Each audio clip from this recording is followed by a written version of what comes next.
Welcome into the Orlando Drummer Podcast, episode 7. These are flying by, man. I can't believe we're on episode number 7. Wild, isn't 7. Oh, it's a beautiful number. It's a lucky number. Lucky number. It's a lucky episode, I suppose. Well, not too lucky. We wanted so badly to make drum news a segment, but it's tough, man. I mean, it's not an industry with like news just bubbling out of it all the time. So a little skim again on the drum news today. Yeah, no controversy, and we're just on kind of the beginnings of like NAMM season. So with product announcements and everything, it's just kind of slow going when you don't have the actual expo going on. Yeah, exactly. Yeah, that would really be an awesome.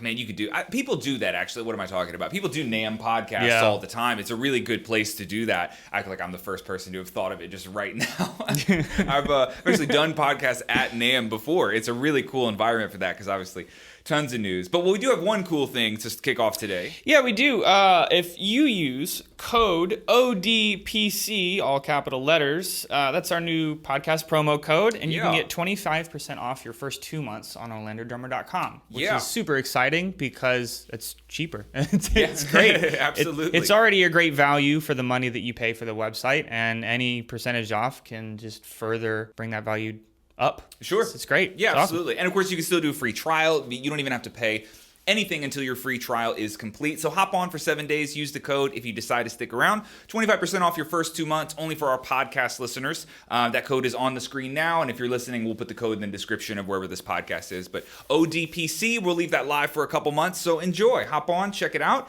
And that'll be that's our sponsor for the day. Yeah. We sponsored. It's the only sponsor we'll ever have. So get used to it. You know? Cool. All right.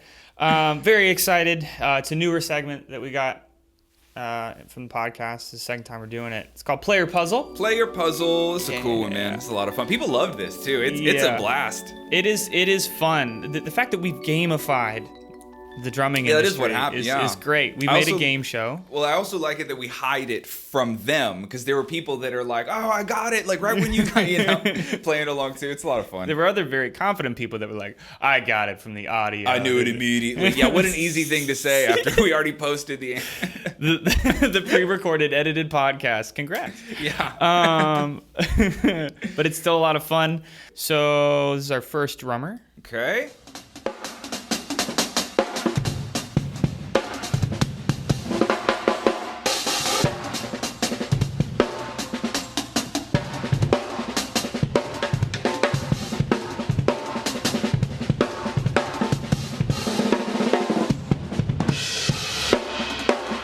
I do have a guess.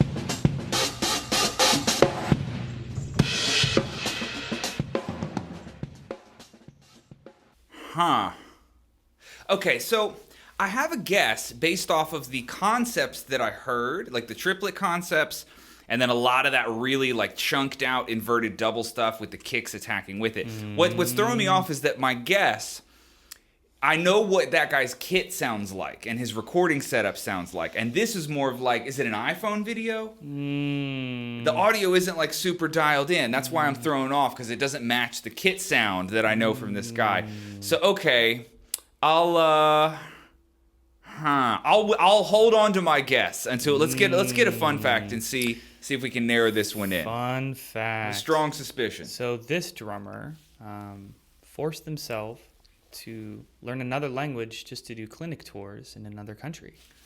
JP Bouvet. Hey! I knew it. That was my guess. Yep. Mr. JD Boovster.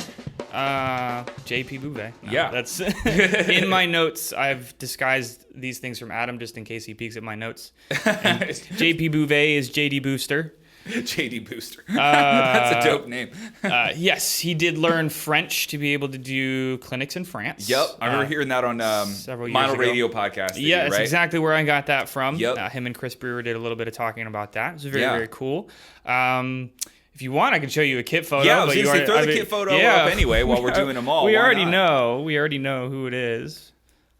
But yeah, it's interesting. The his audio setup, I don't know exactly what it is. I feel like he just rocks like a 2 to 4 mic setup in that one particular room. And it's not quite as raw as that. That sounded much more like an iPhone type video. I also was trying to discern if it was a DW kit, but I mean, good luck doing that through like iPhone audio, right? So that's why I was a little thrown off.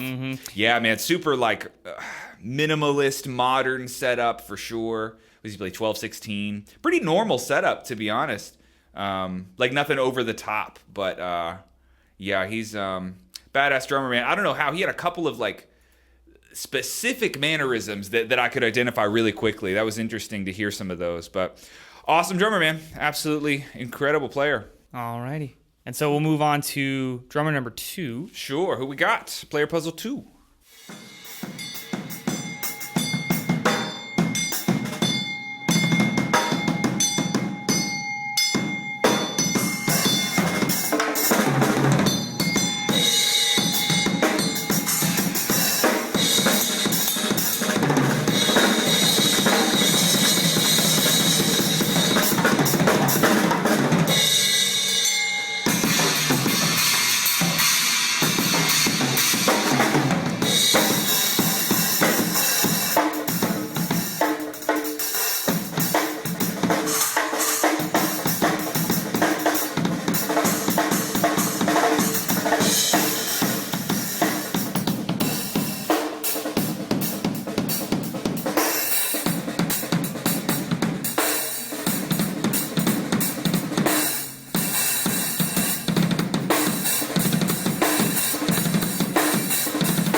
That's so tough. So my first guess was Eric Improda. That was my first guess, but I'm going to say it's not him, having listened further in. The chaos and the aggression was what first made me think it was Eric Improda, but then, and I love you, Eric, I don't mean for this to be offensive. There was like ideas that he wouldn't play in there. There was like way more advanced triplet stuff and real like kind of drunk drumming. There was a drum and bass sort of section. Then the dynamics had this weird range to it. So somebody with like a lot of aggressive tendencies in their playing, but they're also not stuck in a metal box, because there was like 2 or 3 other things played that weren't metal or even like rock oriented at all. So that could go a few different directions. Okay, we're definitely going to need another hint on that one. All right, so fun fact about this drummer. They received the Louis Armstrong Jazz Award, which is a prestigious award that recognizes a musician's level of musicianship, character, and individual creativity. Okay, I think I know who it is now. I think so. But this person who I'm thinking of, maybe you already know, this person is such a notorious chameleon that I can't realistically get, because they could sound like anybody. If you told this drummer, like, hey, play like in this style, he could do it and then convince you that that's what he had been studying for the entire time. So I think I know who it is. My hint to everybody watching, we're going to say MG. If you have a guess, that's my guess too. But let's do the kit photo and see if we can nail this one down. Alrighty, kit photo coming right up. Okay. So my guess was Garska, but that's wrong. Oh, very wrong. Very wrong. I was just hearing the like weird eclectic mix of everything, right? Like the super, super high speeds, double bass hurtas, drunk drumming, and like more modern fusion-y type stuff. I'll tell you what I'm most thrown off by here is, well, Sabian, first of all. I mean, like, who plays a Sabian setup on a kit that big? Remo DW hardware. That's a DW kit. So, and then what are those pads on the far left? Maybe some Elise's pads, something like that. I gotta be honest. I think I'm pretty well stumped on this. Yeah. One. You got me. I really don't know. I don't know. It only took 2 episodes. We stumped him. All right, who is this? All right, so in my notes, so that you don't see, Boney Oyster. Of course, this is Tony Royster Jr. Royster. Oh, Sabian DW should have got me. Yup. Man, he definitely has these like really mechanical mannerisms that in hindsight it's like, oh yeah, he's playing as like creepy tight at times. Not that it's without feel. That's just he has the option to go like almost like digital in his playing, where it's super on grid and like weirdly almost quantized in a way, or not quantized is the right word, but like he can digitize his playing and turn himself into a robot. Yeah, he's a robot. Yeah, he's a robot bred from age 12 to be a supercomputer of a drummer. Yeah, and he's got that that like 7th gear in his playing, that freakish level speed, which is kind of why I said Garska. I think the double bass was a great clip to pick. That's what threw me off so much, because you don't hear double kick and think Royster by any means, but of course he can. Of course he can. Why wouldn't he be able to do that? Yeah, that was a really good one, actually. That stumped me good. Yeah, sweet. He also plays a million different setups. It's not always the same, right? Yeah, that one was the what I could find was like the only kit pick of his, because he started out pre-Instagram days, where you weren't taking aesthetic photos of your kit, and now he's on Instagram, and most of his content is like memes. It's weird. His Instagram is a little wild on the gram. But that bass drum on the right, and then the pads on the left. On the right, that's another giveaway. He does play that a lot. Yeah, I don't know if I'd like that. It's a weird one. He does it well. Yeah, he does everything well. Good God. Yeah. That was cool. That was a really good one. Sweet. All right, well, we stumped him, so that's a victory for me. Chalk one up on the board for me. Oh, yeah. And then that'll do it for Player Puzzle. And we'll move straight on into Accent or Ghost. Accent or Ghost, let's do it. So in this segment, I'll present Adam with a largely debated topic among the drumming industry, a new product, or any viewer-submitted content, and we'll get either an approval or a disapproval, an accent or a ghost from Adam. First off, just a topic. Okay. What do you think of Rock Band, the video game, as it pertains to the drums? That's a good one, man. That's a really good question. I think there's pros and cons to it for sure. I'll start with the pros, because I think they outnumber the cons for something like Rock Band. I think anything that can help escort somebody from being uninterested in music to being interested in music is really, really good. And this is I feel the same way about movies like Whiplash, or like anything that brings the drum industry to like a larger audience, that sort of widens the appeal. I love that. I love that as an educator as well, because it means potentially these are people who could at some point want to take this seriously, and that they might find my videos enjoyable and my content valuable. So I like it for that reason. I think Rock Band introduced tons of people to the idea of performing and playing music and potentially learning an instrument, and they otherwise may have not been interested at all. But there is a huge con here, and one of them would be that if you're just playing a video game, using proper technique it's not really that important, right? Who cares if you're holding the sticks in a weird sort of way?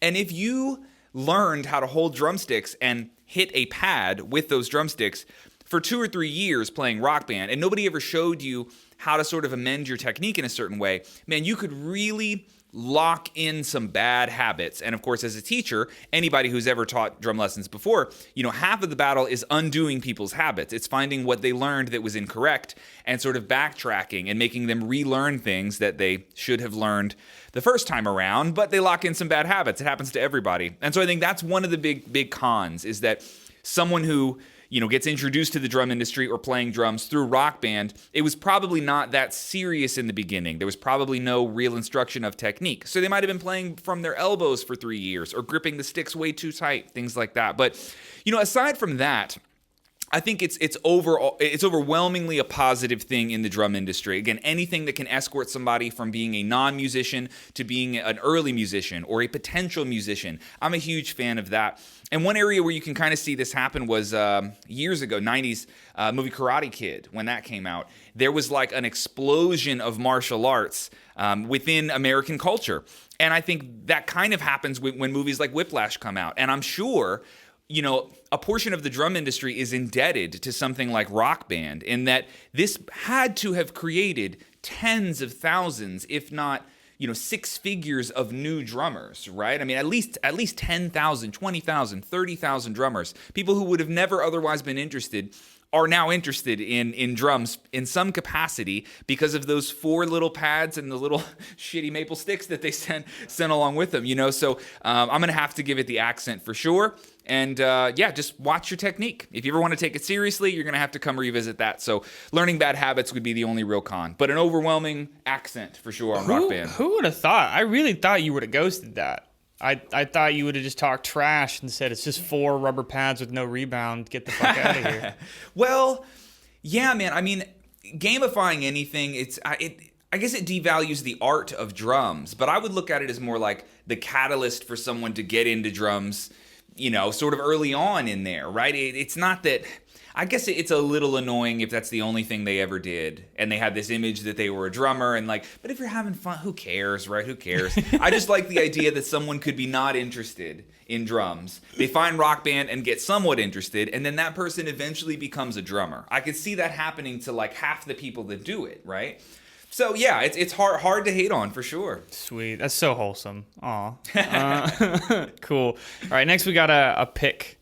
From Nathaniel Testa. Thank you, Nathaniel, for sending me this. He was on my other podcast this week on All In Without Him. Oh, yeah. He sent me a cool snare that he's got.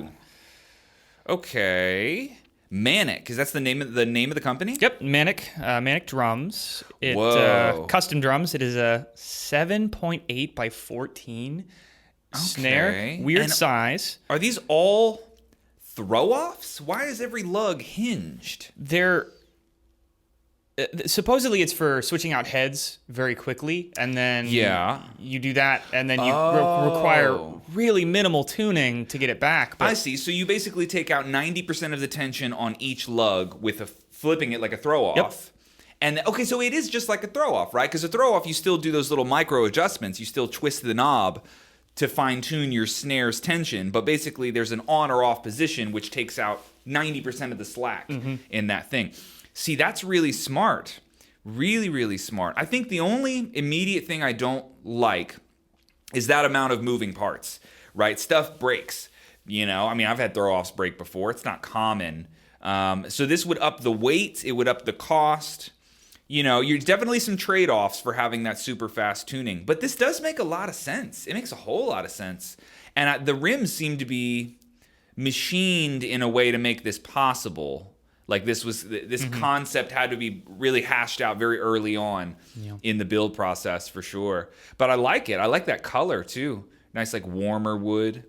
It's walnut snare. Walnut, yeah. So that's a beefy snare.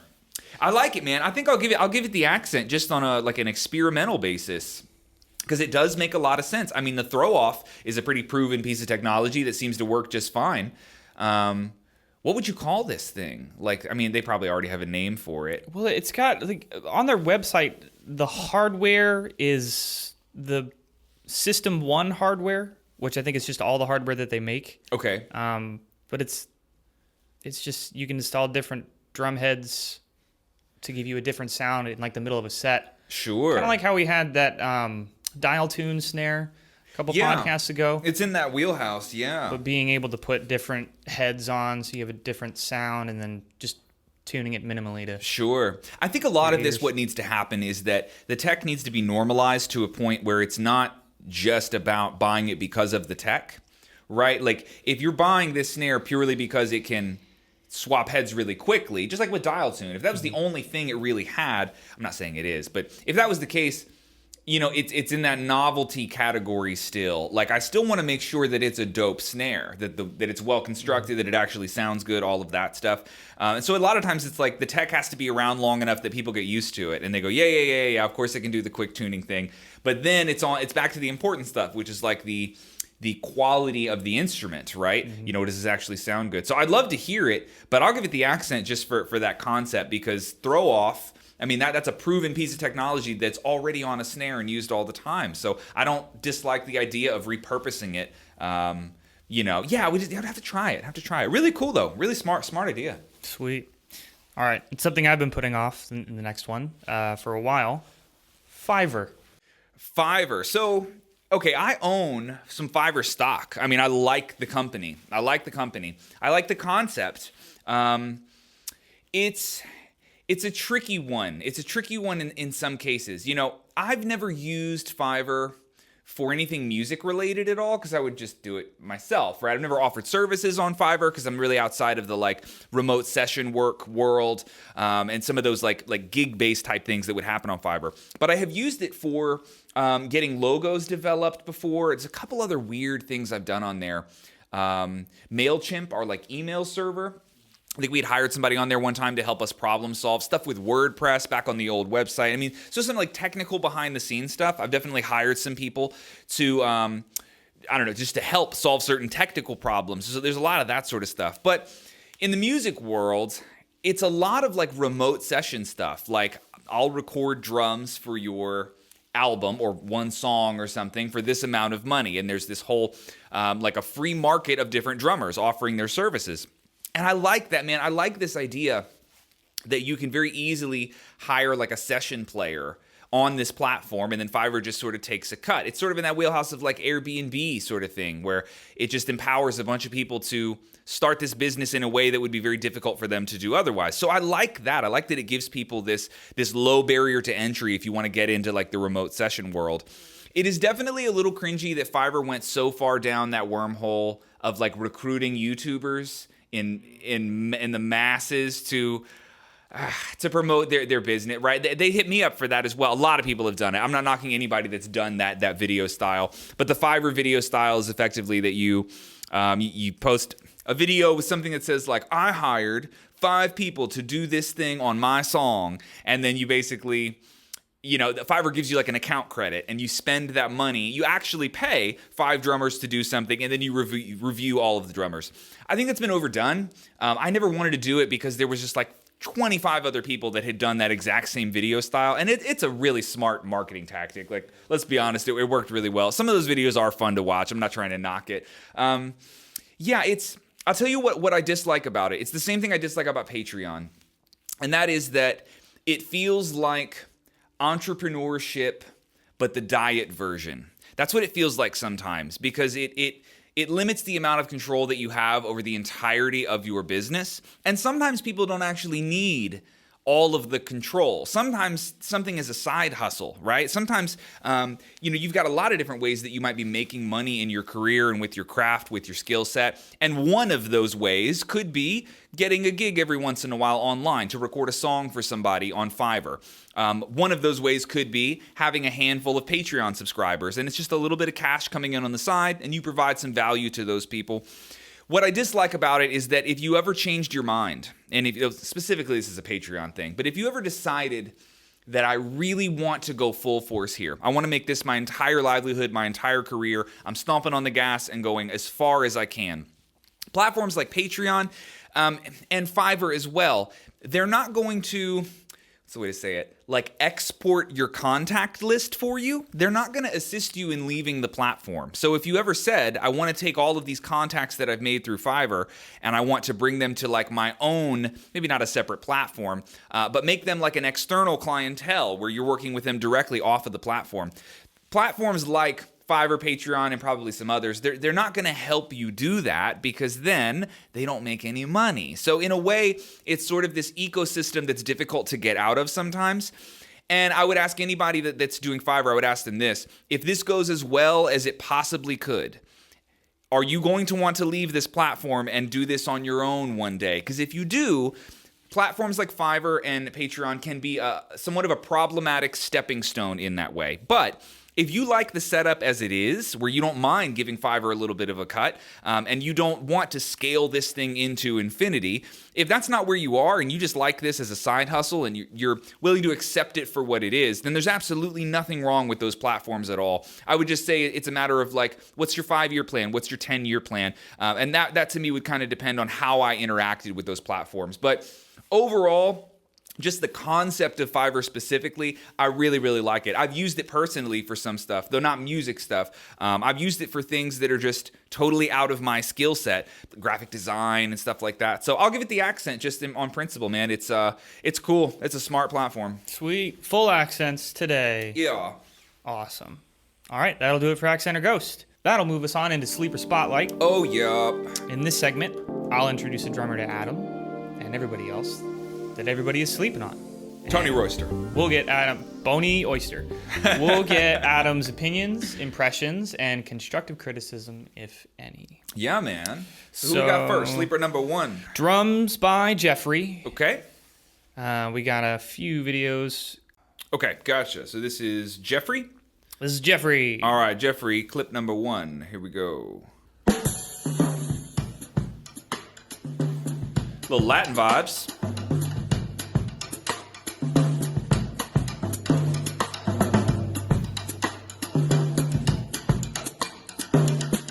Suck at playing this kind of music. Really good, man. Authentic, for whatever that word is worth. Sounds really authentic to me.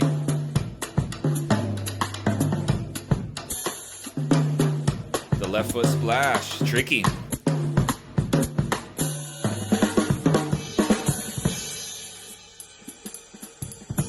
Oh, with the trad grip. He went straight in then. Look at his figure 8ing on that right hand.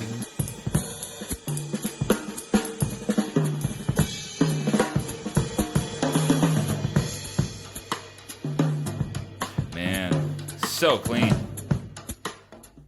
Cool. I love the, and I don't mean this in a bad way at all, but like the level of nerdiness to execute that cleanly and that perfectly. It just sounds like an album, right?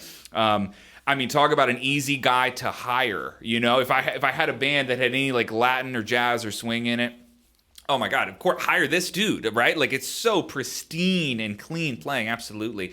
And authentic, what I mean when I say that is I'm probably not the right person to use that word here, but it sounds like exactly what should be played in those styles of music. Yeah. It was like pleasantly predictable and that like, oh, that was the perfect fill for that. Like, oh yeah, of course you would do that little tom thing there, even if I don't know what it is exactly. Yeah. It's just like, yes, that's what you put in that spot, right? I think the perfect word is timeless. Very timeless. Timeless. Yeah, definitely timeless play, which is a weird pun for drums. In time, but you're timeless. So bad you're timeless. Yeah. You can't even measure time. Yeah. Yeah. Those sounds will forever be staples in drumming. Sure. They have to highly be musical. Yeah. That was absolutely awesome. I have no feedback for you. I couldn't play that.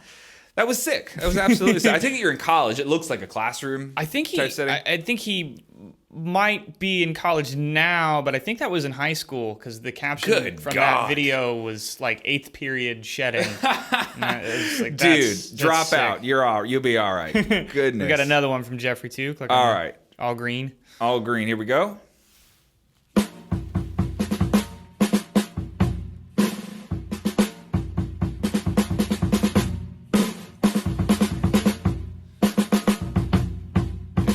Did he lose his other arm? Is there an accident of some kind? Mm-hmm.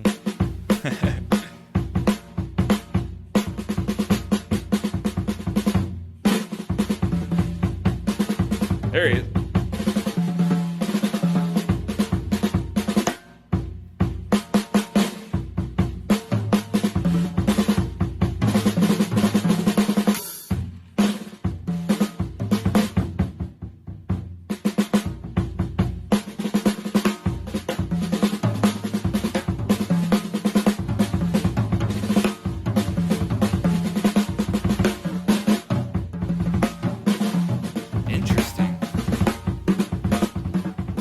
Man, there's so many jazz mannerisms that I don't know. It's why it's interesting for me to listen to more traditional jazz sometimes. There's just a lot of, I mean, stickings for sure, but also like the sound of the high toms, like toms tuned really high with the sweeping, and then, I don't know what it's called when the left stick is on the snare and then the right stick hits the stick.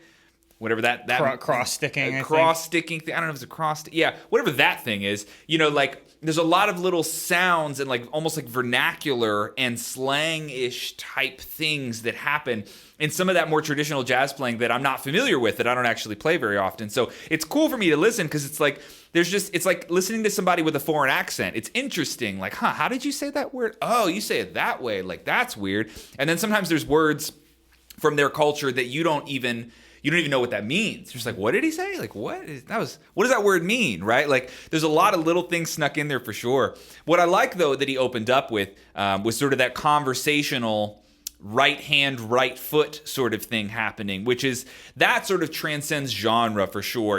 Anybody who's never studied that sort of stuff, like taking rudiments and dispersing the rudiment between let's say your left hand and your right foot, like doing that sort of stuff, man, so many different pattern ideas open up. And he was doing a lot of that, that sort of stuff, that conversational type playing. But that's also kind of what jazz is. Jazz is inherently very conversational. It's like a transaction of words between your limbs, and then you're sort of trading back and forth with other people within the band that you're playing with, but you can do it internally within your own instrument. So really impressive playing, man. Really cool. Definitely a very organic jazz player. But yeah, what was his Instagram? Jeffrey what? It is Drums by Jeffrey. Drums by Jeffrey. Go follow him, man. Definitely getting slept on. That was dope. Yeah. Awesome player. Give Jeffrey a follow. Next one up, Stephen Velas Drums. Okay. Hope I'm pronouncing that. I butcher names all the time. All the time. I'm sorry. I'm going to open up a butcher shop. This is the black and white? Yeah, the black and white one. Okay. Let's check it out.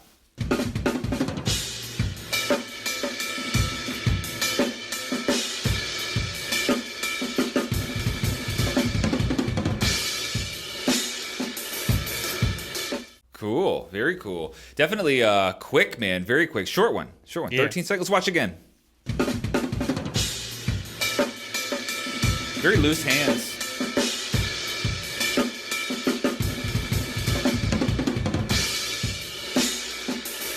Man, definitely going to have to watch another clip, the next one for sure. Yeah. Really good, man. Clean, articulate playing. I like the looseness of his hands for sure. That ride cymbal sounds great. Snare sounds great. But it was also just one groove and one fill, so I'm not sure how much I can say about it. But really cool one. Let's go to the next one from him. Yeah, we got one more.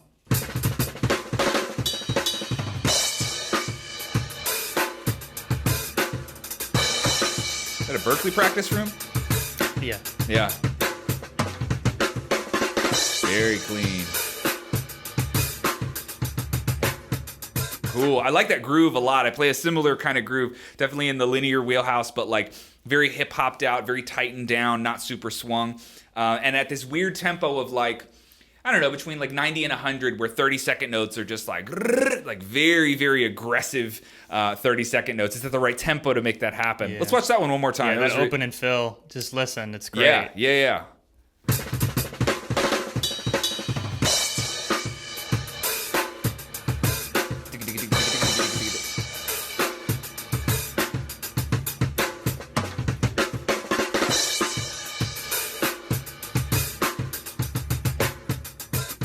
Cool. Yeah, man. Just this like clean, chopped out hip hop playing. Definitely along that's my sort of wheelhouse. Like, I love that style on like a personal level. It's just the kind of drums that I like to play a lot, man. Super, super clean. What was his Instagram? Stephen Velas Drums. Okay, interesting. I've never seen his playing before. Really, really clean, man. Seems like a young guy too, like 19, 20. Yeah, I think he goes to Berkeley. They're getting freakish at these young ages, man. Yeah. It scares me. Me. I should be way better than these kids, and I'm not. I don't know what happened. They're putting us out of a job. They're sick. Yeah, man. They deserve praise. Absolutely, They're awesome. man. Go check them out. And I just mentioned this too. I've talked about this before.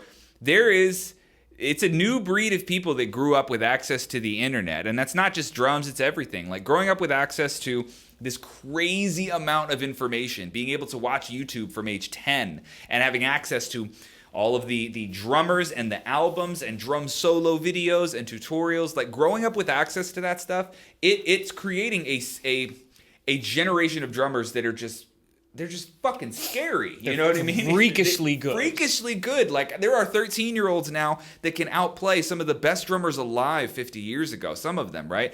I mean, not trying to go back far enough and like knock on Buddy Rich and people like that. Of course, there's been freaks as long as drums have been around, as long as everything has been around. But it's just insane sometimes, like watching this, the level of talent versus like the age that people are when they can become that talented, it's just like shrinking. It's so crazy, man. It's just getting wild. It's really humbling. Like, it makes you want to quit because you're like, I wasn't that good at age 13. Yeah. But, like, it doesn't matter. It doesn't matter. More power to them, man. I mean, new breeds are coming up, you know. It's just, it's fascinating sometimes seeing kids like, how old are you? Like, oh my God, I am behind. All right, cool. That'll close out Sleeper Spotlight. Cool. That'll move us on to Q&A. These questions come from Instagram, YouTube, the forums of OrlandoDrummer.com, or you can send any of your questions straight to me at chris@OrlandoDrummer.com. Yeah. And our first question is from Gav Little. Okay. He asks, how do you stop freezing up when playing and removing the aid of always counting while playing? Sure. So, two questions. Counting and playing is sort of its own monster. That's for sure. We'll leave that one for later. Stopping freezing up while playing. So, one of those things is like, it's an unfortunate part of the answer, and it's just exposure. You just got to do it a lot. If you're in your first 10 or 20 live performances or shows, dude, you're going to be nervous. You're a human being. That's part of the deal. It just happens. And one thing you can do to set yourself up for success in some of those earlier performances, if you're feeling kind of locked up and just having those nerves sort of control your playing a little more than you'd like, one thing you can do is just be over-prepared. It's the best thing you can do to make sure that feeling kind of stays subdued a little bit, is prepare to the point where you can do this in your sleep. Because if you can do it in your sleep, then maybe you could do it while you're nervous and it'll still turn out okay. So that's going to be really helpful, man. Just over-prepare for whatever it is that you have coming up. Another thing I would recommend doing, and this takes a long time to learn, I still struggle with this sometimes, but never play at the very top end of your skill set. If you're performing live, try to back everything down from like its highest level of difficulty. If you've got a fill, let's say you have 5 fills that you could play in one section of a song. And one of them is the one you really want to play. It's the sick fill. It's the fastest one, and it's got the weird dynamic, and it's got the sweep and the crossover in it. But if you're only landing that 4 out of 5 times, dude, that 5th time when you're not landing it, it's going to happen in the show. That's exactly when that's going to happen. So what you want to do is go through some other fills. This is just a weird example, but like, go through some other fills and find one that you can nail 100 times out of 100. That's the one that should go in that spot. So don't select things that are needlessly difficult in a live scenario. Back that skill level down. The audience doesn't know anyway. They don't care. So just pick something more musical, a little bit more tasteful, and don't always push the boundaries of your current skill sets in a live setting. It's not what live playing is for. And then when it comes to counting while playing, this is one of those things that actually goes away with time. The longer that you count as you're playing drums, the less you end up having to do it. And a really more clear-cut example of this would be like with the metronome. Like, you always need to practice with the metronome. It's an important thing to make sure that you keep within your practice regimen. But there's definitely a point where it doesn't feel like you're playing with a metronome even when you are. It sort of disappears into the background, and it's just not a thing that you have to put any mental energy on. You're just able to follow it effortlessly. And a good example of this would be like when you're playing in 7/8 time. Everybody has to count. 1, 2, 3, 4, 5, 6, 7. 1, 2, 3, 4, 5. You will do that for a year until all of a sudden that becomes subconscious. It's not that you're not counting, but it's that you don't have to dedicate very much of your mental bandwidth to counting. It just sort of happens. And if you ever had to count, well, you could. You still know where you are, but think about the easiest thing that you can play, like a basic rock beat. When you first learned that, you had to go 1 and 2 and 3, right? You had to count to 1, 2, 3, 4, and you do that until you don't. And if I ever stopped you while you were playing and said, hey, do you know where you are? Well, if it's in 4/4, you might say, yeah, I do. Of course, I just hit the 4 on the backbeat of the snare. You weren't thinking about it, but you still had that map happening in your head. And so this can happen with any time signature, but it is directly related to how much time you've spent in that time signature. So if you're in year 1 of studying a new time signature, like 7/8, for example, it's okay to keep counting. You're going to have to do that for a little while, and I don't think you have to put much effort on ever not counting. I think it's just going to go away on its own. But you got to spend the time. It's just sort of the name of the game. So hope that helps, man. Great questions. to remove the aid of always counting while playing, too, just look at your bass player and see where they're at. Yeah. Look at any other musician in your band, and somebody has to know. Somebody, hopefully. It's not always the drummer, but it should be the drummer. It should be you. Yeah, that's what I was going to say. You should be the reference point there. If you're not, maybe you got a good bass player who can count with you. Cool. All right, next question from Joey Sonal. He asks, do you mix your drums in post to sound as close to what they actually sound like, or do you mix them to achieve a certain type of sound that you want? That's a good question. So I mix my drums very little now. I have what I describe as a set it and forget it audio setup. So my drums are pretty much pre-mixed. I say pre, but like it is in post. So I record in, I guess you would describe that as raw. But on the channels where the drums are recording, where they're recording to, I already have my presets pulled up. Compression, EQ, reverb, little things like that.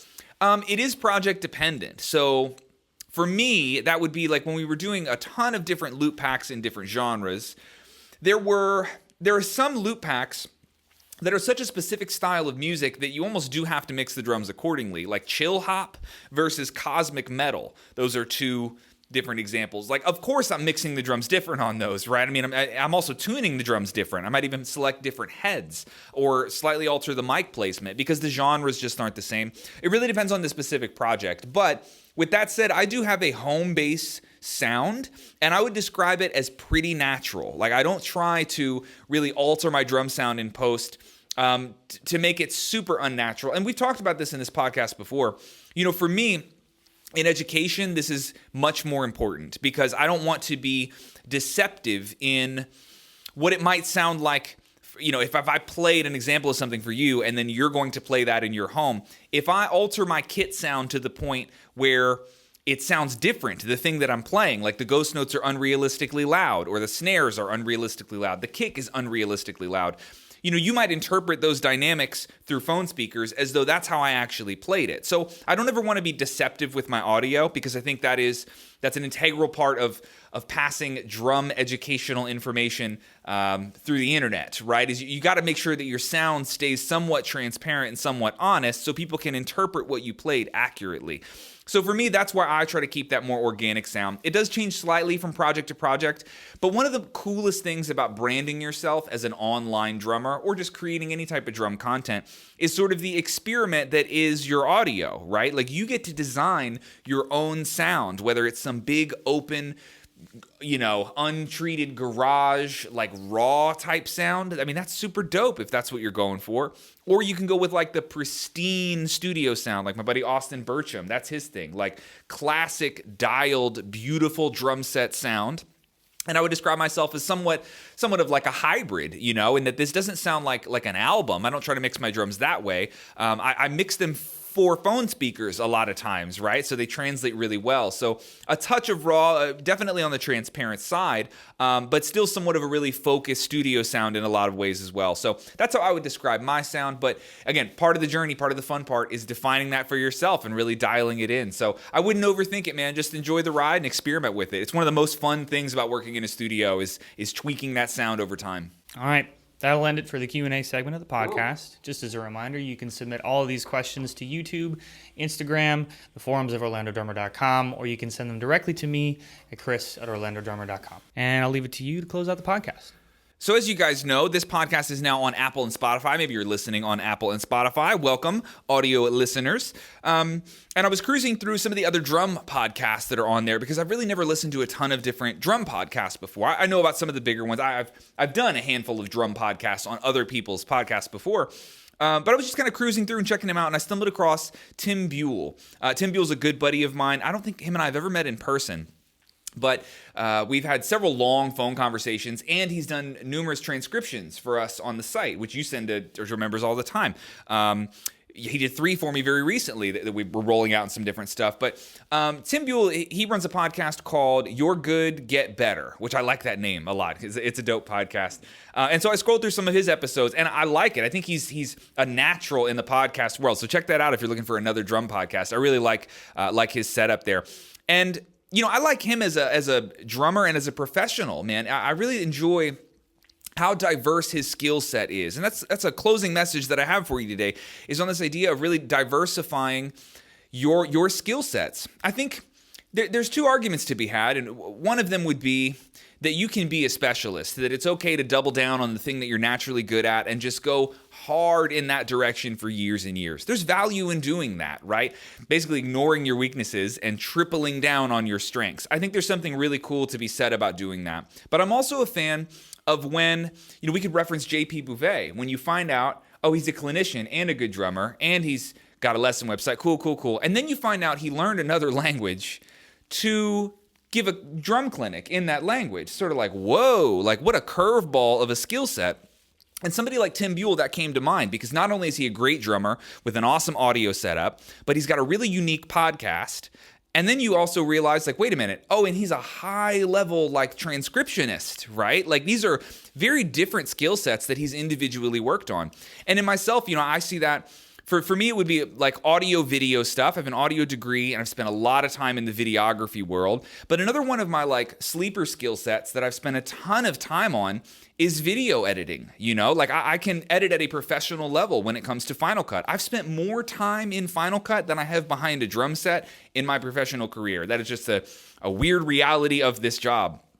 And I'm a fan of having these, I guess you would call them like sleeper skill sets, right? Like as people begin to learn about you, it's like, wait a second, oh, you've really diversified here and learned some other skill sets. And so Tim Buell got me thinking about that concept this week, because he's one of those guys. Like as you dig into his career and the things that he does, this is not like a one track, just a drummer. It's not even realistic to call him a drummer, I don't think that's accurate about J.P. Bouvet either. You can't call that dude just a drummer. It's a lot more going on there, and selfishly, I would throw myself in that mix. It's not just drums necessarily. There's a lot of other things that go into this job, and it's not just me. I see a lot of people doing this that are great at doing it. So I don't know if I would give you this challenge for the week, but maybe for the year.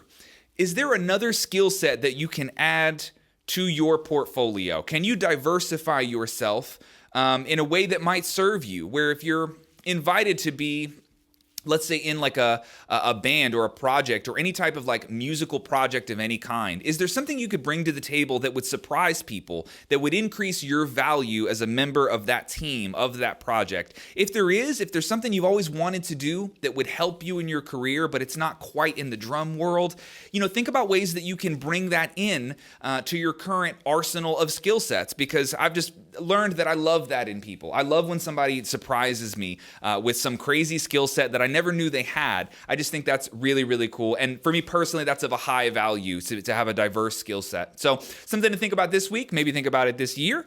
And that's all I got for you. Anything else, Chris? Are we good? Cool. No, it's perfect. It was awesome. Yeah, man. Cool. Diversify. Yeah. Awesome, guys. Well, thank you for joining us on this podcast, episode 7. We will catch you in the next one. Much appreciated. Thanks for listening. Thanks for watching. Bye, guys.